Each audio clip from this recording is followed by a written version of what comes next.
Up 32 points, ain't much, but we are up. Big rally yesterday, of course. How about those big techs? Where are they this morning? Most of them are up. Facebook's actually recovering a little bit. Microsoft moving forward again. Apple's at 173. Alphabet is down $1.60. Look at Amazon, getting back up there, 15.68. Brookfield, okay, that's a retail sort of property owner. Brookfield, that's a record low for that stock. Now, why?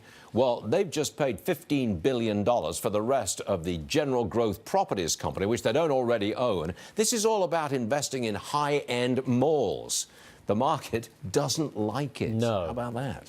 Still on the markets, Doug Kass is with us, Seabreeze Partners management kind of guy. Doug, welcome back to the program. Good to see you again. Obvious question, first of all, are happy days here again for stock investors?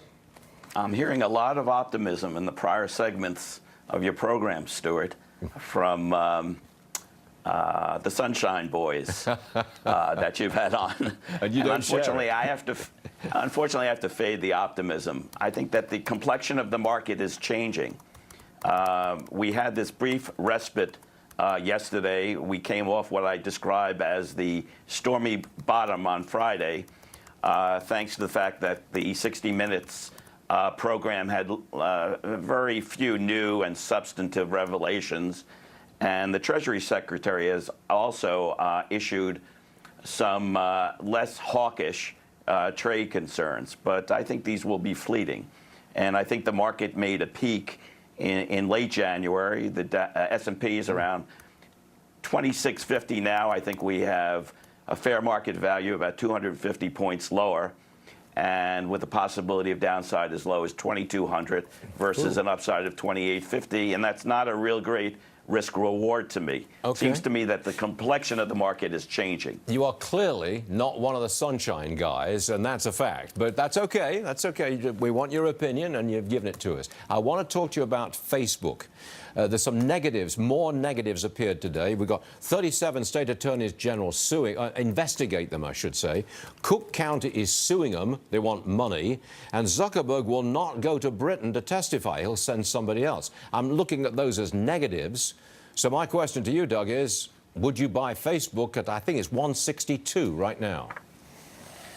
The problem facing Facebook, as well as Google and Amazon and many of the social media companies, Stuart, is that the technological advances these companies have made in the last decade or so are outspeeding the regulatory oversight and even outspeeding the FTC antitrust rules.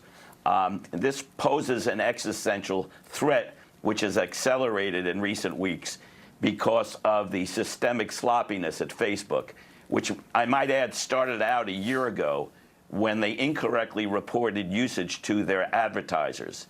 Now they have a problem and higher costs associated with protecting and distributing personal data. But that's not the only problem facing Facebook. The digital advertising market has limited growth ahead.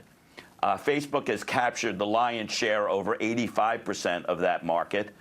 And the costs of content are rising, as well as the costs of monitoring personal data and content is rising. So the expectations of 35% least squared earnings growth for Facebook are far too high. And if it's sub 20%, as I think, we're going to see is continued compression in the valuation of the company. Well. So Doug Kass is clearly not one of the sunshine boys when it comes to Facebook either. I'm going to try one last one.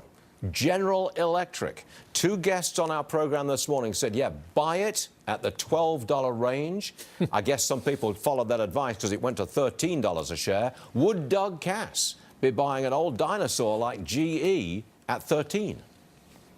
I say this very respectfully, and I graduated second in my class in the MBA program at Wharton a couple of years ago, like 40 years ago. And I'm pretty good in analyzing balance sheets and income statements.